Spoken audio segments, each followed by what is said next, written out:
Hey there mga my loves, Aries! Thank you so much for always staying here with me in this channel, babes.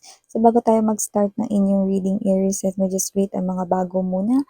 Hi new subscribers! Kamusta po kayo? Tuloy, welcome! At hi din sa aking mga pabalik-balik na mga tambayers. So kung hindi niyo pa knows na meron pa po tayong other channel, ang link ay nilagay ko sa description box ng reading na iti. Kaya naman, kung interesado kayong tumambay din dyan, din kita-kita din po tayo doon. So, yun nga, meron tayong ina-upload na daily collective readings for all signs, no? Yun ay para sa lahat. Kaya naman, libreng manood, makinig, at yun nga, basta just take only what resonates, no? So, wala rin po tayong gender dito, Aries, babae, lalaki, LGBT, lahat kayo, welcome. Pwede rin pong magkapalit-palit yung roles if you want, kasi isa naman po itong general reading. And at the end of the day, palagi po kayong may free will na free nyong gamitin anytime, anywhere. So let's go ahead, Aries, and check these messages right here for you guys. Archangel Michael, thank you so much. Together with the angels and guides, can you please show me messages for Aries, please? What do we have here for Aries? What does Aries needs to know? Aries. Cross-watchers ni Aries, welcome din kayo. May Aries placement sa kanilang natal or birth chart. Welcome. Just take how this resonates.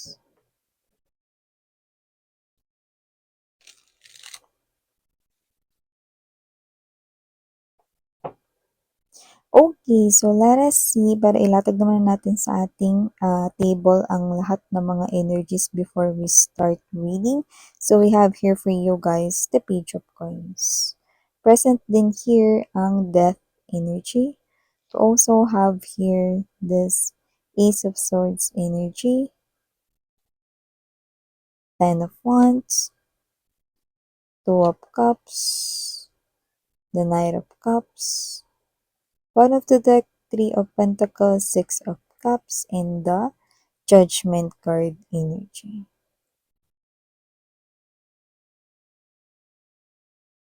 So, Aries, nakita ko dito, no, na meron ditong new opportunity sa work, sa pagkakaperahan. So, maaring meron ditong mga aalis or magpapasya or nagpapasya na umalis, no, or lumipat ng ibang trabaho dyan. So, yung iba nagsimula na kayo rito, pero maganda ha, maganda yung nakikita ko rito sa bagong trabaho ni ito, no, lalo na kung kayo to na nagpaplano na umalis at meron na kayong niisip na lipatan. Nakikita ko na mas maganda rito yung mga benefits at maganda rito yung salary at magiging kita ninyo, no? Yung iba naman na may change of business na gagawin dito, mas nakikita akong patok at mas plakado itong bagong negosyo na ito. Kaya naman go ahead, do that, no? May support ang makukuha rito kay universe. Yan. And also, nakita rin po tayo dito ng energy, no? Ng maaring meron ditong ex na magbalik. Yan, no? But this time, actually dalawang nakuha ko doon, no? Ex na as in nagkaroon kayo ng separation, naghiwalay kayong dalawa. Okay? Ng ex mo na yan na boyfriend, girlfriend, or ex-wife, ex-husband. So nakita ko rito na may muling magkakabalikan para sa iba sa inyo. With the presence of Three of Coins energy, nakita ko rito na this time, mas matibay na itong relasyon na bubuuhin ninyo. This time, hindi na ito maguguho ng basta-basta. So, it's like giving me the vibe, Aries, no, that love is sweeter the second time around. So, nakita tayo ng energy ganun. Pero, meron din ako mga nakuhang mga Aries people na energies kung saan hindi yun yung scenario ninyo. Iba naman. Ang nakikita ko dito is meron kayong ka-LDR Aries at nakikita ko rito no na malayo kayo sa isa't isa at nakikita ko magsasama na kayo for good. So, maaaring matapos niya yung kontrata niya, baka sa work yun, kaya siya nasa ibang lugar or ibang bansa. Pag natapos yan, pwede magnegosyo na lang kayong dalawa or dito na lang siya magtrabaho kasama kayo kung nasan man kayo. So, nakata tayo ng reunion, no, of two souls na love ninyo ang isa't isa, no. So, dalawang mensahe, no, alin man kayo doon, pasok sa banga, 'yan 'no. So, maliban diyan Aries tumunok lang ng laway. Dire-diretso kasi pagsasalita ko mga mahal 'no. So, maliban diyan nakita rin tayo dito 'no ng energy that if you are single and this is you na you're not really searching for love, pero 'pag may dumating, you're gonna entertain it, parang yun yung nasa isip mo.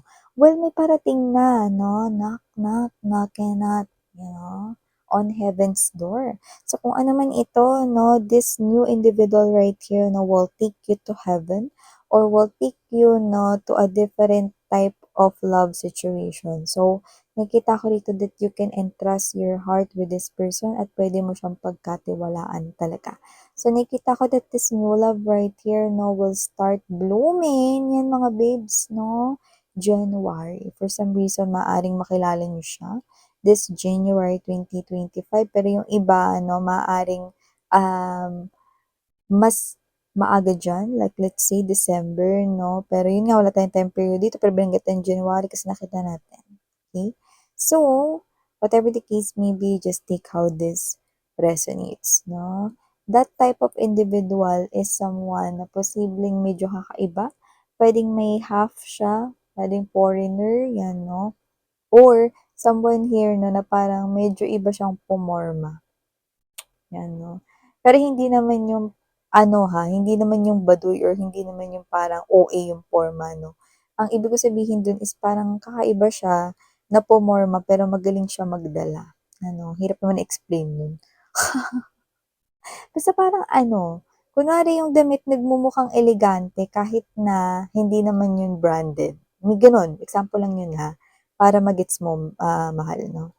So maliban diyan Aries, nakita din tayo ng energy rito 'no, na maaaring meron ditong kumausap sa'yo na meron ka bang pamangkin dito or yung anak mo kung may anak ka na 'no, na bata, maliit 'no, na 'pag nagsalita siya parang akala mo matanda siya, yun 'no. So nakita ko rito na maaaring siya yung makakausap mo, like random lang 'no, at meron ka ritong parang iniisip na related sa work na maaring baka meron ka ritong tina-try na isipin 'no, na posibleng related sa negosyo mo or sa trabaho 'no, parang may gano'ng klase ng energy. Siguro bago kayo mag-meeting-meeting sa office ninyo puwedeng may assignment na binigay yung boss ninyo na mag-isip kayo ng ganito, ganyan 'no, na puwedeng magpa-improve or mas maka-gather pa ng iba pang mga clients 'no, mga gano'n-gano'n, okey? So, whether 'yan ay related sa work or related sa negosyo, meron ka ritong makakausap 'no, hindi mo sasabihin sa kanya or hindi mo sinabi sa kanya yung tungkol diyan sa trabaho mo or pinagkakakitaan mo, pero 'pag nag-usap kayo may makukuha kang ideya sa kanya, para siyang matanda magsalita, you know? Pero maliit, parang pamangkin niyo, anak ninyo 'no, or puwedeng inaanak, basta bata yung nakikita natin dito, Aries 'no. So maliban diyan nakita rin tayo dito mga babes na yung iba maaaring, mag-adapt or yung iba 'no, maaaring ngayon meron na kayong mga alagang pets like hayop na dog, cat, rabbit, yan, hamster, yan 'no. So parang wala kayo niyan noon, pero pet lover kayo. Eh, siguro dahil hindi niyo alam kung makakapaglaan kayo ng time 'no, lalo na yung mga laging busy or yung mga gala diyan. So nakikita ko dito 'no, na ngayon parang mag-a-adapt na kayo ng pet. Like literally, puwedeng bibili kayo or puwedeng kunin ninyo 'no, yung, binibigay sa inyo 'no, na pet ng inyong friend 'no, may gano'ng klase ng energy rito 'no. May nakikita tayong gano'n na parang, "Ay manganganak na yung aso namin, gusto mo sa'yo ko ibigay yung isang puppy," parang gano'n. So, may gano'ng klase ng energy, kunin mo. Kasi nakikita ko 'no, na swerte siya sa loob ng tahanan. Like nakikita ko rito na kung yung bahay ninyo is parang palaging kunwari may nag-aasaran dun, nag-aaway-away dun 'no, kakalma yung house, may nakikita ko rito. Or kung ikaw man 'to na parang feeling na parang lagi kang sad 'no, or parang nalulungkot ka 'no, ang gloomy ng aura ng bahay ninyo lalo na kung mag-isa ka lang, iba diyan independent 'no, baka yun yung situation ninyo, okey. Kayo ito na parang iba yung magiging vibe ng house ninyo 'pag dumating na yung inyong pet, 'yan. So, sa mga may pet na 'no, nakikita ko rito na magsisimula na, lalo na yung mga kakakuha niyo lang ng pet na 'yan 'no, magsisimula na rito 'no, na magbago yung mood muna ng house ninyo and maa-attract niyo na rito yung opportunities. Yung iba na maaaring hindi lang kayo aware kasi hindi naman dagsa yung opportunities pero magsusunod-sunod na 'yan lalo na kung meron na kayong matagal ng alagang pusa at aso, 'yan 'no. Iba kahit anong hayop 'yan, okey, like rabbit, hamster, and kung ano man. 'Yan, may swerte tayong nababanaag do'n. So, wow lalim, nababanaag, 'yan 'no. Hi sa Filipino teacher ko dati. Proud ka sa'kin ma'am. So yun nga 'no, 'yan 'no, going back right here Aries, so maliban diyan nakita rin tayo rito 'no, ng someone na magse-share sa'yo ng kanyang secret.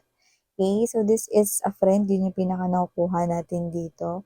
So kung ano man 'tong sikreto na 'to nakikita kitang, tuwang-tuwa ka dito. So kung ano man itong secret na 'to 'no, medyo ingatan mo lang yung pagkatuwa mo kasi maaaring mga babes 'no, yan yung energy na wag mo sasabihin sa iba. Pero dahil excited ka na baka makuwento mo yan sa iba niyo pang friends kaya medyo ingat ka dun 'no. So kung ano man yung shinare niyang secret sa'yo 'no, nakikita ko na happy ka.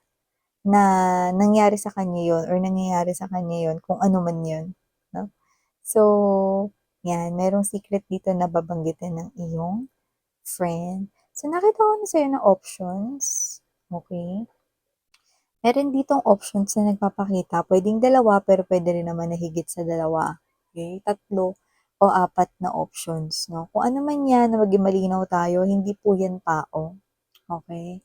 Pero maaaring 'yan yung mga pagpipilian mo. Okay, puwedeng magsho-shopping ka kasi 'no at may kinalaman 'yan sa sarili mo, like ikaw at yang mga pagpipilian na 'yan. So, puwedeng 'yan yung igi-gift mo sa sarili mo or ireregalo mo sa sarili mo para hindi mo alam kung alin diyan kasi lahat gusto mo. 'Yan. Pero maaaring isa lang yung puwede mong bilhin. It's like a treat for yourself 'no, pero ang hirap mamili lalo na kung marami kang gusto na i-purchase 'no. Pero gusto mo rin maging discipline and at the same time ayaw mo rin naman na mag-overspend. So, isa lang dapat yung parang bilhin mo. Parang isa lang muna yung bibilhin ko ngayon, yung pinakagusto ko dito pero ang hirap mamili, lahat gusto ko. So, kung ano man 'yan, lumalabas na something expensive 'yan, Aries 'no, puwedeng gadget 'yan, furnitures 'no, or basta mahal, 'yan, okey. Baka computer 'yan, 'di ba? Or baka yung iba 'no, hindi 'yan literal na gamit pero baka kayo 'to na gusto ninyo na mai-enhance sa inyong physical appearance 'no, and that is also expensive. So, I'm seeing right here na this is you, eeny, meeny, miny, moe, alin kaya ang pipiliin ko? 'Yan 'no, parang gano'n, okey? So, okey lang naman 'yan mga babes, alam mas maganda ispatan mo, okey? Tingnan mo diyan yung pinaka may malaking discount ngayong holiday season 'no. Kasi nakikita ko rito iba-iba 'yan, eh, iba-iba yung mga tinitingnan mo. So, malamang iba-ibang stores 'yan, abangan mo sinong may pinakamalaking discount para talagang happy galore ka 'no, and baka dalawa pa yung mabili mo 'di ba, lalo na kung yung isa is mas malaki yung discount, 'yan. So, tingnan mo rin malay mo isa lang yung gusto mo ritong i-score pero maaaring dalawa yung ma-purchase mo. See, it's like hitting two birds, 'di ba? Kahit na ang plano mo lang naman ay isa, 'yan. So, maliban diyan 'no, Aries, nakakita rin po ako rito ng energy kung saan meron dito ako nakikitang partnership, 'yan, oo. Actually, lumalabas ito na maaaring, um itong person na 'to 'no is parang may energy ka rito ng hesitant ka or nagre-resist ka rito. Kasi posibleng itong person na 'to 'no is umamin na gusto ka niya pero maaaring hindi mo siya gusto. Pero partner kayo into something, into a project or kung katrabaho mo siya, 'di ba? Or kung kaklase mo siya or whatever. So, may awkward situation pero ayaw mo naman na ma-feel niya yung awkwardness na yun talaga. So, hindi ko nakikitang nagba-back out ka. So, you're accepting this na partner mo siya. Okay? So, nakikita ko rito yung iba ayaw niyo sa kanya, 'di ba? Pero ito na yung magiging daan para magustuhan mo siya. Hindi dahil ipo-force niya sa'yo or ipapaalam niya sa'yo, eh, na ganito siyang klase ng tao kundi lalabas yung true colors niya habang you're working on the same project, same, work task or job task rito. So, nakikita ko rito yung partnership. So, hindi yun agad-agad mangyayari, kakain yun ng oras at panahon, baka nga taon pa. Pero gayunpaman nakikita ko rito na kahit abutin pa ito ng taon na ma-realize mo na na-fall ka na sa kanya, okey lang 'yan 'no. Kasi nakita ko rin dito na willing naman talaga siyang hintayin kayo. Tsaka for some reason mabilis po siyang up kaya nung nakakaramdam na kayo na nagbabago yung feelings mo sa kanya in a lighter or in a brighter way, napapansin niya po yun at nararamdaman. So yeah, ito yung mga mensaheng nakuha ko here for you, Aries. Thank you so much. And yan, napalunok ko lang. Sarang heyo muli ako po sa yan. Love and light. Annyeong.